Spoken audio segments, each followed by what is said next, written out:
కేసీఆర్ 2 లక్షల రుణమాఫీ చేయి. సీఎం రేవంత్ రెడ్డికి మాజీ మంత్రి కేటీఆర్ సవాల్ ఇస్తా ఉండు. 10 ఎంపీ సీట్లు గెలిస్తే కేసీఆర్ మరోసారి రాష్ట్రాన్ని శాసిస్తారు. బంగారం పెన్షన్ కోసమే కాంగ్రెస్ కు ప్రజలు ఓట్లేసిరు. కేసీఆర్ ను సూటిపోటి మాటలతో వేధిస్తున్నారు. ఆయనను ఖతం చేయాలని కాంగ్రెస్ బీజేపీ కుమ్మక్కైనాయి. అక్షింతలు పంచి బీజేపీ ఓట్లు అడుగుతున్నది.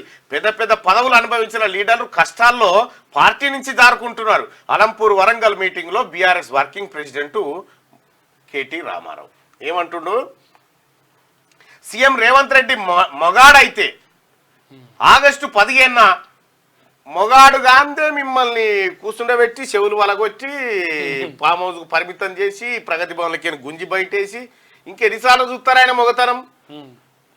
మళ్ళా చూద్దాం అనుకుంటున్నా ఏంది? వర్కింగ్ ప్రెసిడెంట్ కేటీఆర్ సవాల్ విసిరారు. ఈ పార్లమెంట్ ఎన్నికల్లో బీఆర్ఎస్ 8 నుంచి 10 సీట్లు గెలిస్తే ఏడాదిలోగా కేసీఆర్ రాష్ట్రాన్ని మరోసారి శాసిస్తారని అన్నారు. కేసీఆర్ ను ఖతం చేయాలని బీజేపీ కాంగ్రెస్ కుమ్మక్కయ్యాయని ఆరోపించారు.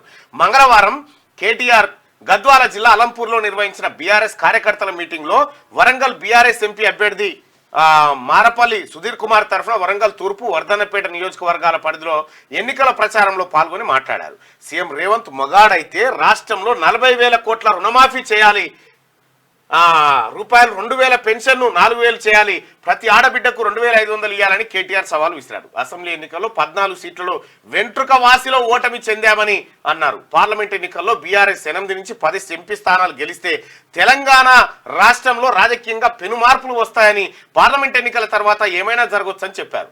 అరచేతిలో వైకుంఠం చూపించిన కాంగ్రెస్ పార్టీ అధికారంలోకి వచ్చిందని 100 రోజుల్లోనే ప్రజలకు కాంగ్రెస్ పార్టీపై ఉన్న భ్రమలు తొలగిపోయాయని పేర్కొన్నారు. సూటిపోటి మాటలతో కేసీఆర్ ను ఇక్కడ తన చెల్లె కవితను మోడీ జైల్లో పెట్టి అక్కడ వేధిస్తున్నారని ఆయన ఆవేదన వ్యక్తం చేస్తున్నారు. ఇప్పుడు ఆయన మొగోడుగా అందే ఇవన్నీ జరుగుతా ఉన్నాయి. కింద రెండోది ఏమంటుండు, సీఎం రేవంత్ మొగాడైతే రాష్ట్రంలో 40,000 కోట్ల రుణమాఫీ చేయాలంటుడు. మేము మొత్తం ఏం లేకుండా కరగనాకినాం కదా, ఎట్లా చేస్తావో చేయి మొగోలు. ఇగో ఇది నా కథ. రెండోది ఏంది, ఇగో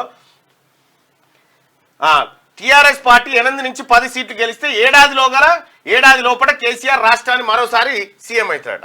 ఏడాది లోపల. ఇప్పుడు ఉన్నటువంటి కాంగ్రెస్ ప్రభుత్వాన్ని 5 ఏళ్ల కాల పరిమితి కోసం తెలంగాణ ప్రజలు ఎన్నుకున్నారు.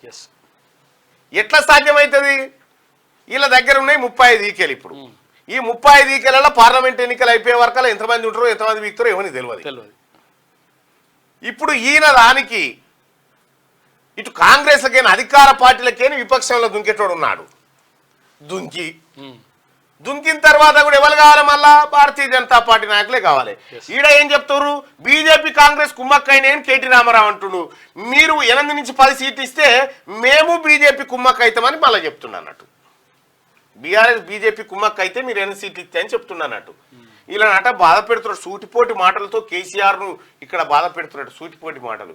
కేసీఆర్ బూతుల యూనివర్సిటీకి వైస్ ఛాన్సలర్ నువ్వు, నీ గురించి అసలు ఈ తెలంగాణ రాష్ట్రానికి బూతులు నేర్పినోడే నువ్వే.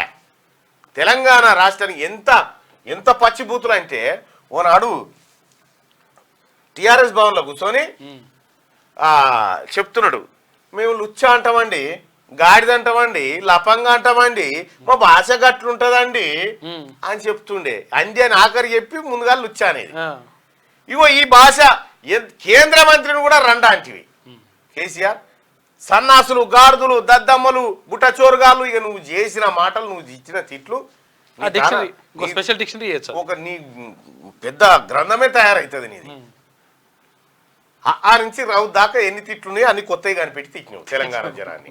కొత్తవి కనిపెట్టి తిట్టినావు. ఇక ఆయన వేధిస్తురట. మీ నాయన అధికారంలో ఉన్నప్పుడు రైతులను వేధించే, మహిళలను వేధించే, నిరుద్యోగులను వేధించే, ప్రభుత్వ ఉద్యోగులను వేధించే, ఎవరిని వేధించకుంటూ ఊకున్నారు ఆయన? పట్టించుకున్నారు ఎవరిని వేధించకుంటూ ఊకున్నారు? శరబట్టాడు పడితిరి, భూములను వేధిత్తిరి, సంపదను వేధిత్తిరి. మీరు చేయని అరాచకం లేదు, నారాగిరి లేదు. మీదికెళ్ళట సాయి సంసారి లచ్చి దొంగ అయినట్టుగా మా నాయనను వేధిస్తుర్రు అంటుండు. ఇక్కడ సూటిపోటి మాటలతో వేధిస్తురట ఈయనని కేసీఆర్ ఏం మాట్లాడుతా ఉంటే తెలుస్తలేదా? జనం చూస్తలేరా? అన్ని బరిబాయి మాటలే చెప్పే 10 ఏళ్ళు బట్టి మనకు. ఇగొచ్చే, అగొచ్చే, ఇదొచ్చే, రేపే, త్వరలో రేపే జీవో, ఈ కార్యక్రమాలని చెప్పే. ఏమన్నాడు రేవంత్ రెడ్డి గారు? పేగులు మెడలేసుకుంటామని చెప్పిండు. కేసీఆర్ పండబెట్టి తొక్కుతామని చెప్పిండు. తప్పు చేసిన చేసేది గదే కథ. ఫోన్ ట్యాపింగ్ కేసులో నీకు తెలియదా కేసీఆర్? ఫోన్ ట్యాపింగ్ నాకేం సంబంధం అండి అంటాడు. వట్టిగా తప్పించుకుంటుండే ఇట్లా. నాకేం సంబంధం అండి, ఇక ఎక్కడన్నా మంచిగా పోలీసింగ్ వ్యవస్థ ఇది నాకే సంబంధం అండి అంటాడు. ఇది నాదే, నా వల్లనే జరిగింది, ఫ్రెండ్లీ పోలీస్ నేనే తీసుకొచ్చినా అని చెప్తాడు. కాళేశ్వరం నేనే కట్టినా అంటాడు. అప్పుడు ఏమన్నాడు, నా రక్తం బొట్టు బొట్టు బొట్టు ఖర్చు పెట్టి కాళేశ్వరం కడితే కాళేశ్వరం మీకు పనికి రాలేదా అని అప్పుడు అన్నాడు. ఇప్పుడేమంటాడు, ఆ ఇంజనీర్లు పాడుగానే ఏం కట్టినో ఏం చేసినో నాకు తెలియదు అంటాడు. మళ్ళీ అయిపోయా. మంచి అయితేనేమో తన ఖాతారా, చెడిపోతేనేమో మంది మీద నువ్వు కీడ్చి పెడతాడు. అక్కడ ఏడిపోతే ఇంజనీర్లు, ఇక్కడ ఏడిపోతే పోలీసులు. ఈ పోలీసులు రేపేమంటాడు, నేను ఓరి నాయన మీరు 10 ఏళ్ళు బట్టి ఎన్నడో ఉన్నాడు అంటాడు. తిన్మార్మలని చెప్పింది నిజమే, నేను పని ఎందుకు చేసిన ఆయన, నేను పని చేస్తే మంచిగుండేది, కానీ ఈ అరాచకాలు అన్నిటికీ ఆ వ్యవస్థలే కారణం, నేను అప్పుడు పామౌదులే ఉన్న ముఖ్యమంత్రి ఉండి కూడా అని చెప్తాడు. అంతే, నాకు సంబంధమే లేదు, కాకపోతే మళ్ళీ నా మాట నేను అని చెప్తాడు. ఈ మాట ఇదేందో మరి కొత్తగా ఆయనను ఖతం చేయాలని చూస్తున్నారు అంటుండు. ఆయనను ఖతం చేయాలని కాంగ్రెస్ బీజేపీ కేసీఆర్ ను ఖతం చేయాలని చూస్తున్నాయట. మరి ఇదేం కుట్రనో అర్థమైతే. ఆ సిపాయి పానాలు పోయినా సరే తెగించి కొట్లాడతా అని వెళ్ళినోడే ఆ సిపాయి. ఇప్పుడు మళ్ళీ అదే మాట చెప్పొస్తుండు. కేసీఆర్ ఎన్ని ఖతం చేసుకొచ్చిండు ఆయన, వ్యవస్థల్ని ఖతం చేసిండు, మనుషుల్ని 42 మంది ఎమ్మెల్యేలను ఖతం చేసిండు విపక్ష పార్టీల నుంచి. ఆఖరి కమ్యూనిస్టు పార్టీలకి కూడా ఎమ్మెల్యేని ఎత్తుకొని పాయే. అది కేసీఆర్ ఖతం చేయాలని, కేసీఆర్ ఖతం చేస్తాడు ఎవడన్నా, కేసీఆర్ చూడాలి, ఇంకా చూడాలి. కేసీఆర్ చేసిన అరాచకాలు ఒకటొకటి బయటకు వస్తే చూడాలి ఆయన ఉండాలి. మీరు కేసీఆర్ అందితే జుట్టు లేకపోతే కాళ్ళు. ఏమైనా నువ్వు అప్పుడు కాంగ్రెస్ పార్టీలో టీఆర్ఎస్ పార్టీ విలీనం చేసి నేను చేస్తానో వాళ్ళు ఒప్పుకోలేదు అని చెప్తున్నాడు. బట్టి నేను తయారై ఉంటే అప్పుడు 2014 వాళ్ళే ఒప్పుకోలే, అదేదో అరాగిరి చేసిరు అని చెప్తాను. ఖుద్దు ప్రధానమంత్రి నరేంద్ర మోడీకి వచ్చి చెప్పే క్లియర్గా, నా కొడుకుని ముఖ్యమంత్రిని చేద్దాం అనుకుంటున్నా, నీ ఆశీర్వాదం కావాలని వచ్చినా నన్ను ఎన్డీఏలో చేర్చుకోవాలని వచ్చిండు కేసీఆర్ అని చెప్పే క్లియర్గా. ఇంత మంచిగా మీ దోస్తానికి అనిపిస్తా ఉంటే మళ్ళా కాంగ్రెస్ బీజేపీ కుమ్మక్కైనా అని చెప్తే ఎవడన్నా నోరుతో నవ్వుతాడా రామారావు? ఇప్పుడు దిగొచ్చు 10-11 ఏళ్ళు బట్టి ఓరెక్క ఎవరికన్నా మీడియా వానికి ఇంటర్వ్యూ ఇచ్చినాడు కేసీఆర్. కలిస్తేనా మనుషుల్ని? ఎవరిని కలవకపోయా, మంత్రులనే కలవకపోయా.